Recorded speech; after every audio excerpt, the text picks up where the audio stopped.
Good evening. Tonight I'm going to be talking about saunas in literature. I'm going to take you on a literal and metaphorical journey into the sauna. Uh, this is partly because I've just been on a rather fabulous trip to Finland where I was accompanying my friend Susan Elderkin on a research trip all about saunas. Hi, Literapi, New York City. Great to see you. I wonder if you're a sauna fan. Do you go and have saunas? I'm using the Finnish pronunciation, sauna. Um, in England, we say sauna, but I actually grew up in Finland for 3 years between the ages of 5 to 8, and thus I was fully immersed in sauna culture from a very young age. We used to go and have saunas, take saunas very regularly. My dad was famous for actually swimming in the hole in the ice in Helsinki. He literally went out onto the ice on Helsinki harbour, and people had already cut a hole, and he plunged into that hole and swam around, which I was also doing myself last week when I went to Finland, and me and Susan swam in the water at -3 degrees in the water, which actually just seems insane. How can water even be that cold? Especially when it's under the ice. But it really was that cold. And I was inspired by my friend Suze because she is very brave and she's been doing these saunas for quite a few months. And we could actually go into the sea together, having got really hot in the sauna, and actually going with a friend when you get into the really cold water makes it so much easier. I know, it's very lovely of you to say that. We do have a really great, long lasting friendship. And I was obviously going to support her in her research. Um, I wasn't having any fun at all. I was just doing it for the good of her next book. But actually, we did have a lovely time. It was a really great trip. And we went into, I think, 5 different saunas over 3 days, including, I'm really lucky that my brother Colin lives in, has a house in Helsinki, doesn't live there all the time, but it's because he's married to lovely Rika, who is Finnish. And so they regularly go and visit Helsinki. So we were able to stay in their beautiful house, and they also have a sauna in their house. So frankly, I could have just stayed in their house all the time and had saunas all day. But we went onto the frozen ice just outside their house and swam in that hole in the ice, which was pretty insane. So I'm actually going to take these off for now because they're giving me a little bit of a slight headache wearing them like that. Um, However, I'm going to give you some facts about saunas to start with before we talk about literature and the literature that goes into saunas or saunas. And by the way, anyone here that knows of any other books which have saunas in them or are even about saunas, please let me know because I would love to know um, further books with saunas, because actually I haven't found that many, to be perfectly honest, and I'm sure there must be. There's obviously lots of non-fiction, but what I'm really after is books with sauna scenes in novels or short stories. So a fun fact about Finland, which is the motherland of saunas: apparently in a country of 5.5 million people, there are over 3 million saunas. So that means there's almost one sauna for every 2 people. Uh, Apparently, the Finns are so obsessed with saunas that they claim that there are more saunas than cars in the whole of Finland, which is a great thought if it's actually true. So apparently saunas have actually made it into space. There was a Finnish astronaut called Timothy Creamer who brought sauna stones and a sauna bucket to the International Space Station. Uh, Apparently, the lack of gravity made pouring water onto the rocks a bit tricky, but it's a great concept. There are quite a lot of kind of crazy gimmicky saunas out there in the world. I saw one recently, which was at the top of like a London Eye kind of place, but it was in the Helsinki Eye.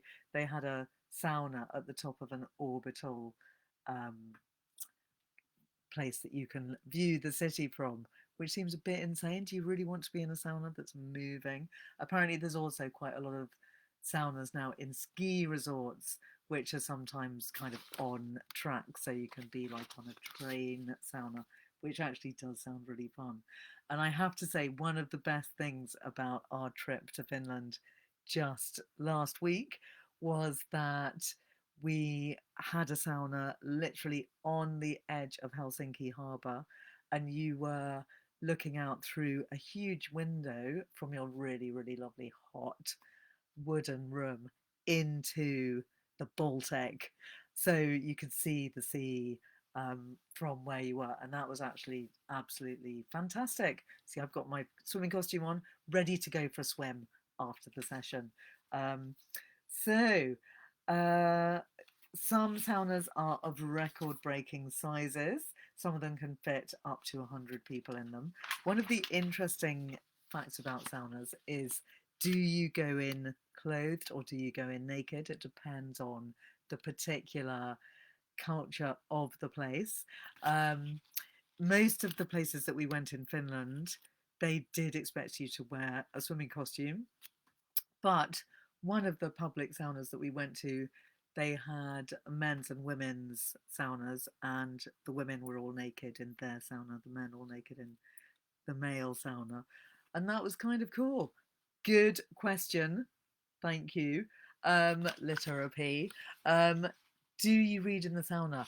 Well, there's a lot of debate about that on the web, and I wonder what you think. Apparently people don't tend to read in the sauna because it actually is really bad for the book, and the book gets steamy and a bit wet. I think it's actually quite hard to read in the sauna in reality. You've got to have quite a sturdy book, or a book that you don't mind getting a bit bent and soggy and maybe being ruined. You obviously can't take a Kindle into the sauna because that's going to get steamed up. You can't take a phone. And actually, I think there's a little bit of maybe snobbery from people taking sauna, as they say, that you should really just be focusing on having a calm, meditative time and not being distracted by other things. That's one of the joys of the sauna, that you can't take your phone in. And that's actually a really big bonus. So you might have an hour in the sauna not being distracted by your phone. And that is really unusual in this day and age. So that's digression, not about books, obviously. And I, of course, would tend to think I would love to read in a sauna, but I actually never have. But I really want to try it. And I think I could definitely have read a book when I was staying at my brother's house, because they have a really lovely dry sauna. Um, Literacy, you're just commenting on saying that I love your take on annotations and physically handling our books with glee. Thank you. I agree, obviously. I think it's really nice to manhandle your books, write on them, put notes in them, scribble on them. In fact, I'm looking now for notes on this one. I'm not sure if I've got any in here. But I'm a big fan of writing all over my books, because I think it's really nice to interact with your books and have marks of your reading life on the books. And actually going into a sauna would be another really nice reading uh,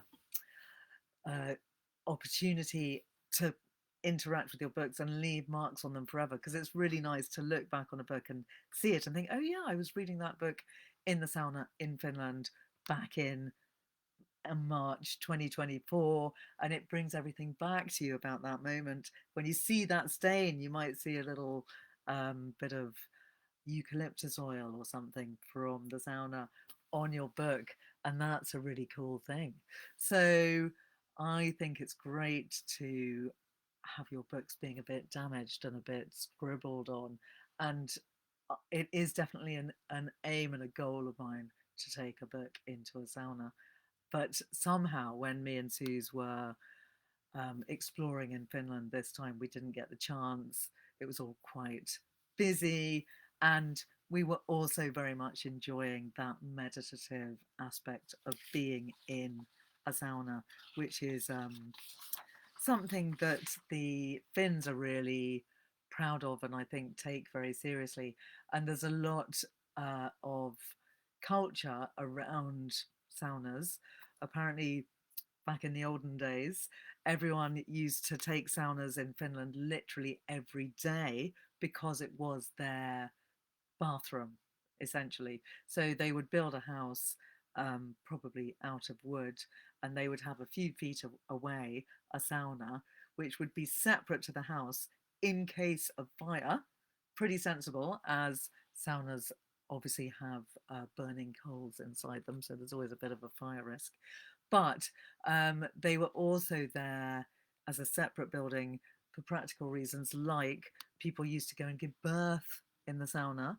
They were taken there when they were ill sometimes because lots of things were treated in the sauna as a better way than as a more sterile environment because of the heating everything up. And also, people sometimes go to die in the sauna, or they used to go to die in the sauna, but apparently it does still happen. So the actual sauna is physically designed in a very interesting and different way. And there's lots of architectural debate about the best ways to design a sauna. And there's various different types of sauna as well, which I'm just going to find you a little bit more about. Where am I? Here's the bit about the different types of sauna. The most common type of sauna in Finland is the smoke sauna, or at least it used to be the most common type, which is, as you can imagine, from the name, very smoky. And a smoke sauna is one in which there's lots of smoke generated by the fire, which is then trapped in the sauna and not let out. And so you go in there and you have this very lovely kind of steamy, moist kind of smoky steam. Whereas other types of sauna, like the ones that are heated by electricity, have a much more of a dry heat. So there's lots of different types of ways of heating saunas and ways of building saunas. You've got the wood burning stove ones, the gas and oil ones, and even electric ones. So there's a lot of different ones, and there's a bit of a distinct hierarchy in terms of the quality of loili, which is what steam is called. Loili is steam, and there's also an actual place called Loili on the Helsinki harbour, which me and Suze went to, and we visited all the saunas in there. So Loili means steam. Um, I'm just getting a note from Literapi in New York City. Thanks for that. Saying that I would love Some Like It Hot, the sauna. It's Lauren Stories by Rajala Nikki. So many different types of saunas mentioned, even one made out of an old car. Oh my God, that sounds fantastic. I really want to get that book immediately. Some Like It Hot is a great title, isn't it? Thank you. So there's been a lot of renewed interest in saunas recently. I don't know if it's the same in New York. Maybe it is, but people are more and more keen on having saunas, and there's been a great revival, or not revival in England, a new beginning for saunas, because we've never really been so mad about them until recently. And all over Brighton, which is where I live, just outside Brighton, saunas are popping up. By the seafront, which is really fantastic, but also a little bit inland near parks and so on. And people are building lovely saunas next to plunge pools, etc. So there's a lot of new saunas coming, and there's even a storyteller I know, Fleur Shorthouse, who does amazing storytelling and sauna events in Brighton. Look that up if you live near here, because then you can combine the joy of the sauna and storytelling. what's not to love about that? Um, so a few more facts about saunas before we get on to actual books about saunas. Finnish traditional culture is full of mythical beings that inhabit all number of places. The sauna is obviously no exception. It's home to the sauna elf, which, forgive my pronunciation, is the sauna tontu, and the steam spirit, Loily Henki. The sauna elf protects the sauna and looks after the sauna sessions. Swearing in the sauna would upset the sauna elf, who would drive users out who didn't abide by the rules of the sauna. That's a rather great thought, isn't it? That there's a sauna elf, the sauna tontu, and the steam spirit, Loily Henki, who look after you and look after the sauna. Uh, there's the largest wood-burning sauna is situated in the Finnish Naval Academy, Suomenlinna, built in 1904 to provide group sauna bathing for up to 180 naval cadets in one sitting. The sauna covers 65 metres squared and is nearly 5 metres high. That is pretty awesome, isn't it? But then I don't know if I'd really want to be sitting in a massive sauna with millions of people. I think I'd rather have a more intimate sauna with only my best friends. But even in our local gym, we have a sauna where it's probably about 10 people can take a sauna together. And it is actually really nice having that slightly bizarre intimacy of sitting in a dark space without very many clothes on with people that you've never met before. And people do have different kinds of conversations in saunas, and I think that's part of the joy of it. And when me and Suze went to Finland just last week, we spoke to lots of people about sauna culture, and people were telling us about how people do have different kinds of conversations in the sauna to what they do in normal life. I think because of that um, lack of distraction by other things such as phones, but also the fact that you are in a darkened space and it's hot, it means that you're concentrating on each other and yourselves and being quite meditative. Uh, Saunas have always had a ritualistic, supernatural, and somewhat esoteric reputation, associated with cleansing rituals for both Christianity in Finland and older, more traditional faiths, such as the people of the Bear. Church-going Finns still typically sauna bathe the night before religious holidays. Scientists say that regular saunas help lower blood pressure, reduce the risk of cardiovascular disease and dementia, boost immunity, and help with fatigue, depression, and more. And that's partly why there's this big new interest in saunas as well. At the moment, people are very much talking about wellness and saunas, putting our bodies through the thermoregulatory ping pong that is sauna. I like that. Followed by cold rinse, sauna followed by cold rinse, is extremely good for us. And it's not as challenging as cold water swimming on its own. So true. I got a lot of cold water swimming friends and I do it myself, but I'd always rather do it with a sauna first and after. One thing about that whole ping pong idea is, where do you stop? How do you know when to stop? You have a sauna, you go into the cold plunge, you have another sauna to warm up, then you're absolutely boiling, you want another cold plunge, then you're absolutely freezing, you need to warm up again, and so on. It's actually really impossible almost to get out of that endless cycle, cold and hot.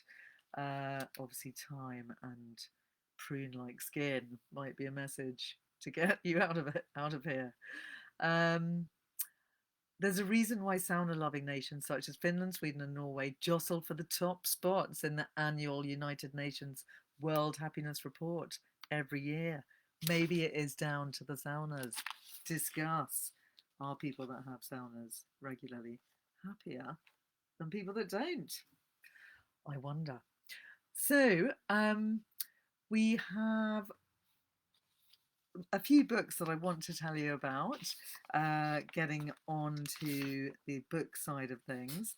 Sauna, The Power of Deep Heat, is a book who I'm just trying to struggle to find the name of the author for a minute. Excuse me while I find that. The Power of Deep Heat. It's by Emma O'Kelly. Um, Sorry, just get back onto my live there. So this goes from boutique private kind of saunas to communal size structures for everyone to enjoy, and it also does have lovely pictures, from contemporary design led pieces to those with more of a self build craft based approach. There's something for everyone in this book, which features more than 50 saunas across 11 countries, from the Scandinavian ones to the UK, Canada, Ireland, Estonia, Latvia, Lithuania, and Japan, because saunas are also big in Japan, where they have an amazing bath culture. The book explores cold barrel baths in Hackney's community sauna baths in the UK, the unusual round Udevita Guards Hotel sauna in Sweden, which is a mini tower-like viewing platform of a sauna in Norway, and the quirky Kamikila sauna in Numijärvi, Finland, which is one that sadly we didn't go to. Um, so saunas are spreading in popularity across the globe as we speak, and they are definitely something that is getting more and more appealing. And Literapy New York City was asking earlier if one could read in the sauna, and that is something that I'd love to know if any of you have done yourselves. Now, hang on, I'm slightly just getting my notes muddled up for the next section that I wanted to talk about. Hold your horses. I found a really nice article about a lovely man building a sauna and what that taught him about writing novels. And I'm going to read you that because that's a really nice article, which I'll just give you some extracts from. So this is in, I found it in Writer's Digest.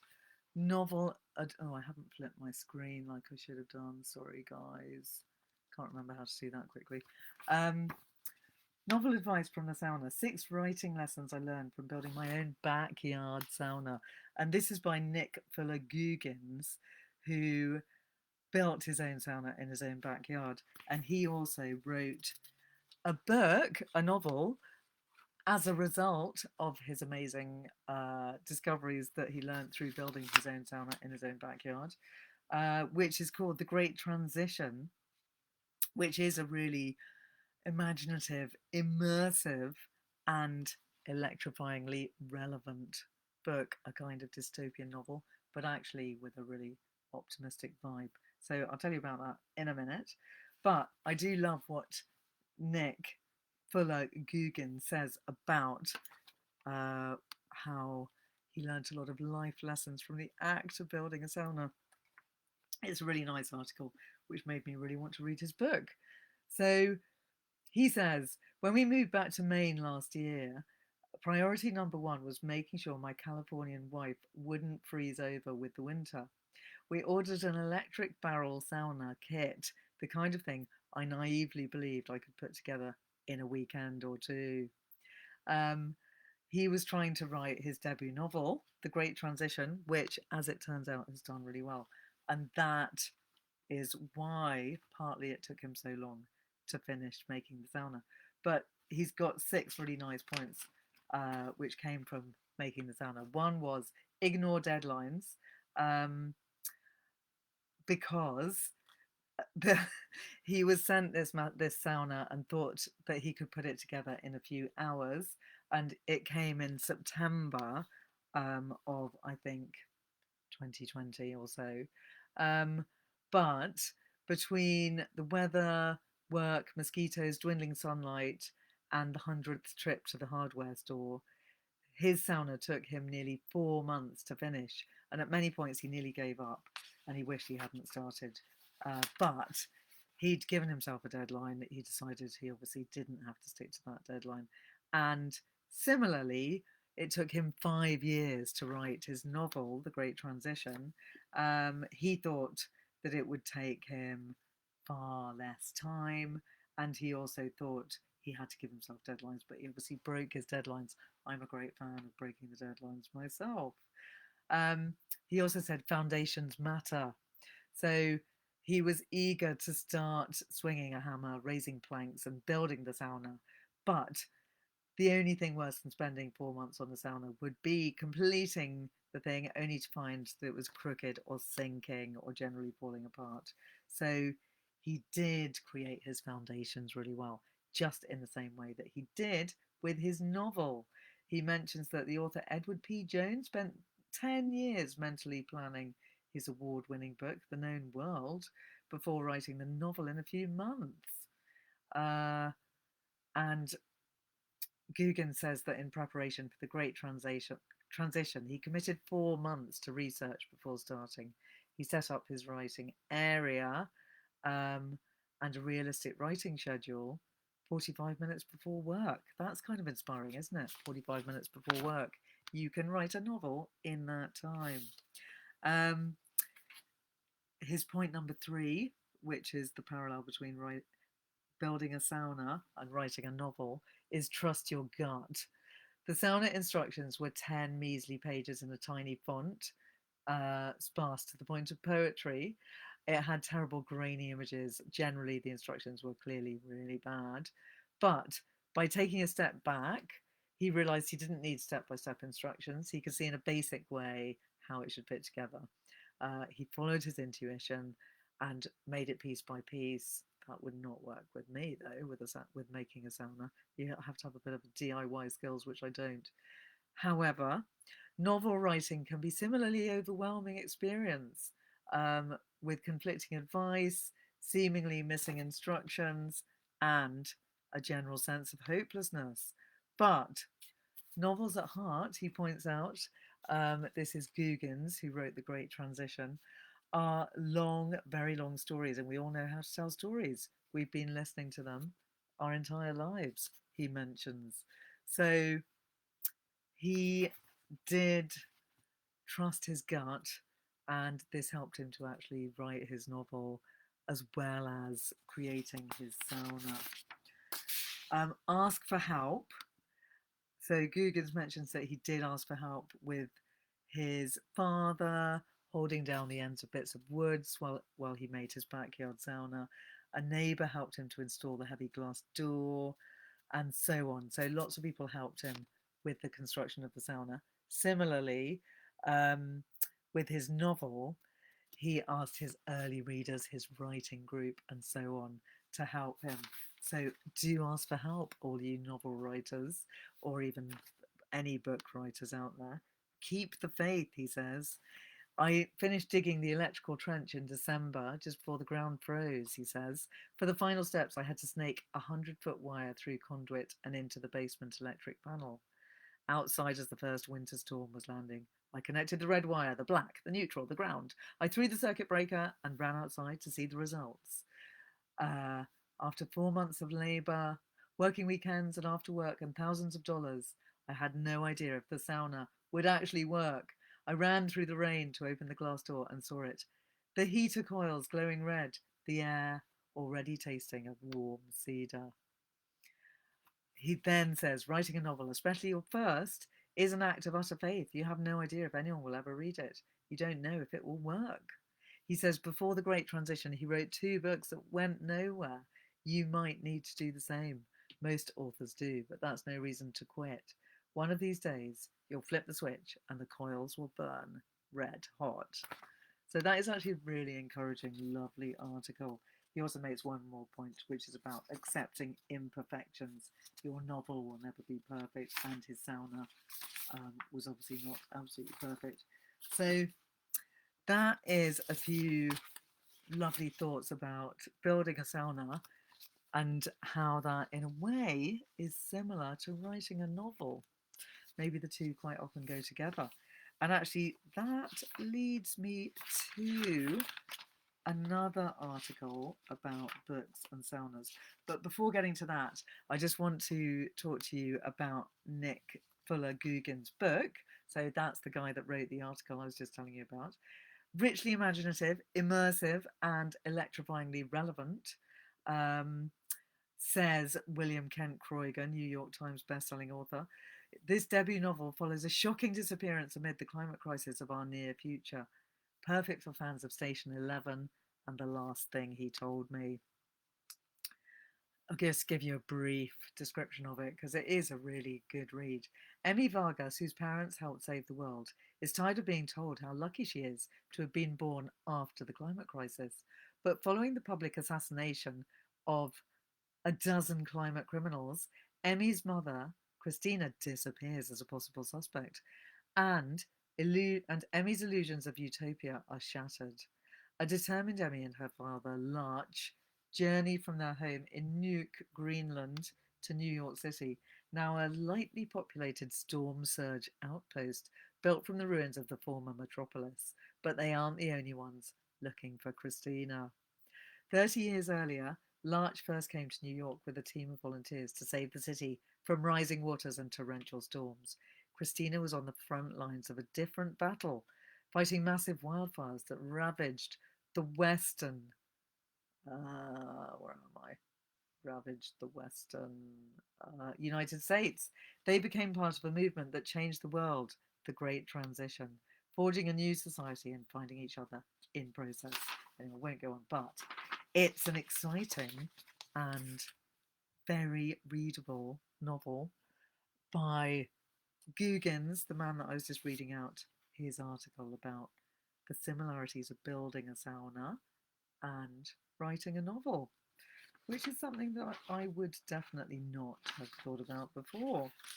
Um, Now, thinking a bit more about books that have descriptions of saunas in them, there's a lovely book of poetry all about saunas called The Sauna is Full of Maids by Cheryl J. Fish. So, this is a book that you will love if you are someone that loves saunas or is interested in them. Just put the goggles on for thinking about going for a swim. Um, Cheryl Fish has over 14 years of experience and connection with Finland, going to the country every year. So she is the author of this lovely book of poetry. She first went to Finland in 2007 as a Fulbright professor, and she became fascinated by the culture of saunas and the conversations that people have in saunas and the way that they come into culture in all sorts of ways. So it's a really interesting and um, beautifully written book full of poems, um, which has all sorts of different poems relating to things like um, Finnish food, such as Lee's green nettle potato bread, her seed bread, her fruit loaf, reindeer meat, and lingonberry. Um, Viili is a dairy product that tastes like glue, Pima, quiet buttermilk on the tongue, and Muku fish fried in kettles. We also travel to the Ice Hotel, where tourists sleep in furs, dreaming of white candles and mirrors. Beer seems an integral part of sauna culture, where you sit off the side with your beer and soak up the strokes. The national Finnish beer debuts in the first poem, where the speaker has a Lapin Kulta premium and then aims to find out who's where in the sauna. So this book, which is called The Sauna is Full of Maids by Cheryl J. Fish, is a really lovely book of poems all about the sauna. And it has all sorts of different topics from Finnish food, the beer that you have in saunas, the conversations that you have in saunas, and even the politics that affected an Englishman to emigrate to Finland, um, where forests from islands become logs piled high near train stations bound for China. So politics is also addressed. International tragedies have a personal element through bringing people's stories to the page, like refugee stories and so on. So there's a lot of really lovely topics in this book, from friendship to immigration to different saunas around the world as well. and it's a very multi-layered collection of poems. So one that I would definitely recommend. Um, I then also wanted to mention there's a really lovely um, series of articles that I discovered while researching for this evening, the Sauna series, in which um, Fernando Stridigotti, who is the um, editor at a magazine called Minor Literature, interviews um, different writers in a sauna. Isn't that a great idea? I want to do that. He says, wherever there is a sauna, there is a writer plotting a masterpiece. In this series, we travel the world's saunas and steam rooms talking to people of letters. The phrase mutual back scratching is a cliche in the literary scene, but it has rarely been used so literally. So check out the Sauna series, which is written and edited by Fernando Stridigotti. Sorry about my pronunciation. Um, and there's one that came up first, which I'm just going to read you a little bit from the interview, which was with Wendy Erskine, who is a really brilliant short story writer who wrote a book called Sweet Home Short Stories. So these short stories are not about the sauna, but the interview with Wendy Erskine was in the sauna. So that's my slightly tenuous link, but it's interesting to think that maybe short stories are what we should be reading in the sauna. I think I definitely want to try that. I'm going to take Wendy Erskine's Sweet Home into the sauna next time I have one. I will report back.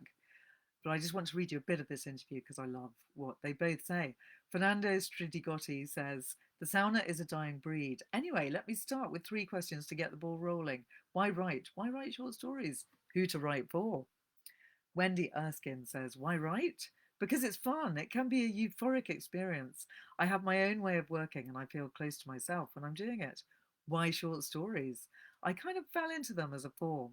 Although I had always enjoyed reading them, I didn't like the vibe around them, the arcana. It's a bore, all those polished, silversmithy, Fabergé egg creations. Someone carving Notre Dame on the head of a matchstick type of thing. Those theoretical discussions where everyone dissects different definitions of the short story. But then I started and realised how expansive they could be, how much flexibility they offered. I don't really know who I write for. Hopefully, hairdressers in Warrington, a town planner in Leiden, an old bass player in Galashiels. I'm possibly not going to make the cut for people who are devoted to books about post apocalyptic societies or the trials and tribulations of the grad school scene in Manhattan, or those who love hearing about druids, but never say never. So that's Wendy Erskine talking about her short stories, and actually her saying that she didn't like the idea of being one of those authors who carved Notre Dame on the head of a matchstick. Makes me think of an amazing short story which I have talked about before on this live event. Stephen Milhausen's book, In the Reign of King Herod IV, which is all about a sculptor who makes sculptures that are so small you can't actually see them with the naked eye. And he gets more and more intricate to the point where nobody actually knows what he's making. And it's a bit of an emperor's new clothes kind of thing. Is he actually making sculptures, or does he just think he is? Anyway, it's a really beautiful short story. Stephen Milhausen, check it out. Anyway, a bit more of Wendy Erskine because I love this interview. Fernando Stridigotti says, I asked about short stories as it's still considered sort of a minor form, right? At least in the English lit scene, it seems to be the case. There's this obsession with the novel, with length, with page count as a proof of quality. In Latin America, it's nothing like this. I'd say our short stories are better than our novels, and no one gives much credit to the size of the book, because this is one of the few cases in which indeed size doesn't matter. Are publishers and readers in Northern Ireland also obsessed with the novel? Wendy Erskine says, I think that in Ireland, people are a little more into short stories than perhaps elsewhere. There's a kind of short story infrastructure, I suppose you could say, that's been created through tradition. Festivals such as the Cork International Short Story Festival and publishers who specialise in the form, such as Stinging Fly, who published me. Um, she talks about that in quite a lot of detail. And then Fernando Stridigotti says, take the case of Argentina. Borges, arguably our best 20th century writer, never wrote a novel. His short stories are even quite short. And some of our best novels, say the work of Bioy Casares, Eira, Sayre, Langer, etc., are very short. I really struggle to get my head around this obsession with length. At points, I have come to see it as a bourgeois marker of the privilege of time, both of writers and readers. At this point, I really don't know what to make of it. Do you think perhaps that it has to do with the short story being stronger in cultures with a strong oral tradition? And so they go on. While we're talking, I'm just going to open this finished vodka, which I brought back from Finland on my recent trip with Susan Elderkin. I feel like now is the moment to try it. Um, After talking about saunas and visiting Finland, at least in my head, on this occasion. And look at this. This is one of the fabulous Itala glasses which come from Finland and which my parents collected, but when we lived in Finland many years ago, because my dad was in the Foreign Office, and in his Finnish days he collected lots of this beautiful glass. And just gonna knock it back in a traditional Finnish way. That's pretty good. Makes me feel a bit like I've just been for a swim in the Baltic. A couple of books that I haven't mentioned yet that mention saunas. The Year of the Hare by Arto Pasolina. So this is a book that regular listeners will know that I love and regularly revisit. It's set in Finland, written by a Finnish man, published in 1974, and it's all about a man who goes on a journey. He's a journalist. He's on a mission. He's in his 50s. He's fed up with his life. And as he's driving, he hits a hare, a young leveret, um, and he slightly injures the hare with his car. So he gets out of the car, picks up the hare, and goes off into the wilderness with the hare. And off he goes and has all sorts of really beautiful, inspiring, and fabulous adventures. And he does at one point sleep in a sauna for some of the novel. Um, and it's a book in which the hare is not a magical being, it's simply an ordinary hare. So there's no aspect of the hare becoming a kind of talking companion, which you might imagine when you see the cover. It's actually just a creature that becomes tamer as the book goes on, while at the same time, the man, Vatanen, who's the hero of the story, becomes more wild. And there are a few sauna scenes in the novel, and it's a great read.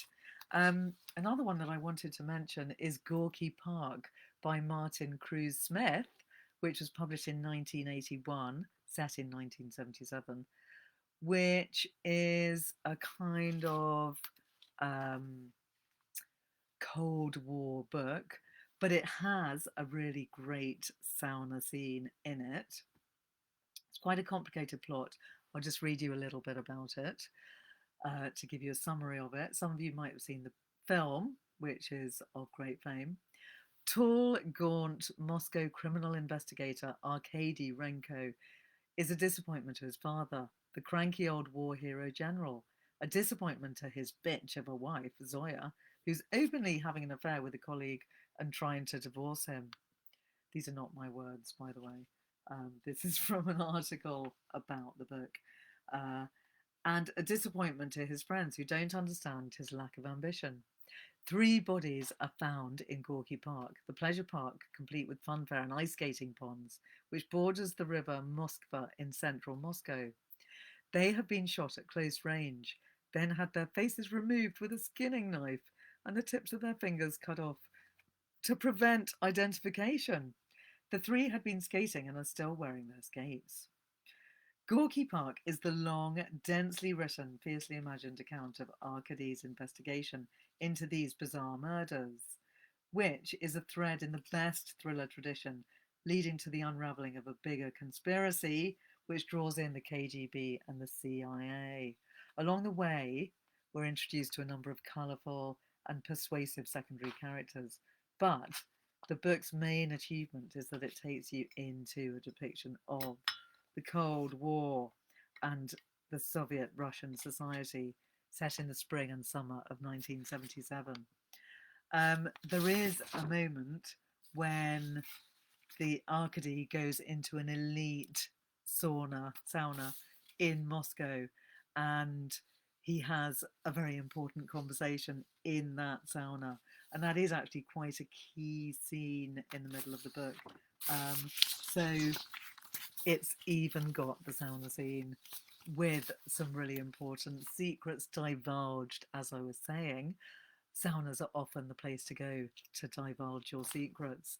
So that's why saunas in novels are quite often rather key scenes. There's also a sauna scene in From Russia Live with Love by Ian Fleming, which is the second in the series of the James Bond books, in which James Bond is battling a secret crime organisation known as Spectre. Uh, it's a book which leaps around many different countries, but there is a sauna scene in the book. But I have to admit, it's been a long time since I've read it, so I can't tell you much more about it than that. However, I also wanted to mention the recent film Smoke Sauna Sisterhood, which is all about women sharing their innermost secrets and intimate experiences in saunas. It's a film that came out in 2023. I actually haven't yet had the joy of seeing it, but it is meant to be a brilliant film, and I think it's on BBC iPlayer at the moment, so you can catch it there.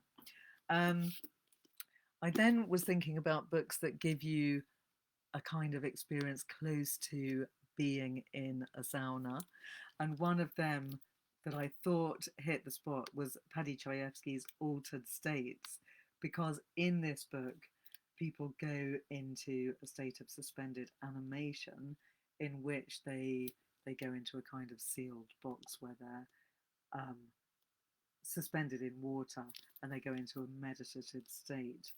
And I think that is a bit like how you feel in a sauna, particularly if you sit there for a while in the darkness, particularly in a smoke sauna. And I have to say, particularly in a public sauna where you're with other people not wearing any clothes, because there's something about that nakedness which makes you feel very relaxed and kind of open to different states of mind. So I think this is a book that is a bit like having a sauna. However, one could also say that books that are a bit like having a sauna might be books where you have extremes of heat followed by extremes of cold. And my friend Susan Elderkin is going to be writing, she's in the middle of writing a book just like that at the moment. So watch this space. But you could also read one of her earlier books, Sunset Over Chocolate Mountains, which is set in the Nevada desert. And it's a very, very hot book where temperatures, I think, go up to nearly 40 degrees. And you could then follow that by reading a book by Michelle Paver, for instance, Dark Matter, which is a book set in the Arctic. And you could also read Michelle Paver's other brilliant books, which are, what are they called? Spirit Walker? Suddenly having a blank. They are young adult books. Michelle Paver, Spirit Walker. Yeah, Spirit Walker. They're really fantastic. There's a whole series of them. I think there's 7, and they're all about a boy and a wolf and their adventures, and they're totally compelling and very cold. So you could say the closest experience in reading of going of feeling like you're in a sauna would be to go from a hot book to a cold book to a hot book to a cold book. But I also think there is that calm that you achieve through having read, through having sat in a sauna, which would be akin to another book. I'm just going to show you. I think this book is actually quite a great equivalent of being in a sauna. It's called In Ascension by Martin McInnes, and it was long listed for the Booker Prize. It is an amazing read, which has a lot of scenes in the water and underwater, and also a lot of scenes in space. And I was just going to read you a little bit to get a sense of the writing, because it's really beautiful writing. And you do get an amazing sense of calm from reading this book, which I would say is similar to the sense of calm that you get from plunging from a very hot sauna into a very cold Baltic Sea. So let me just read you this little paragraph. As the hours continued to pass through the night, and as Endeavour's outer lights were cut, features appeared in the upper sky, thousands, hundreds of thousands, millions of densely packed stars, like pinpricks cut across a vast black veil, affording glimpses into a wall of light beyond. The upper distances implied the gulf open beneath us, and as the stars were like punctures through darkness, the vents such as the Atlantic crater and the Mariana Trench were similar holes cut in Earth's crust. The light of distant stars and the light of Earth's furnace, contrasting indications of a generally hidden illumination. Above us and below us, this brilliant radiance. So that is a beautiful book, which I would very much urge people to read, which is kind of long, a little bit rambling, has to be said, at times. And it goes from exploring the cavernous depths of the sea to exploring the cavernous, limitless possible explorations of space. And it's all about how humans fit in with nature within that context. So, on that note, I am going to throw off my clothes and go for a swim. So, good night. Great to see you. Thanks for joining me. I will see you next week. Do let me know if you've got any topics that you would like me to cover in these bibliotherapy sessions, and see you in the sauna. Good night.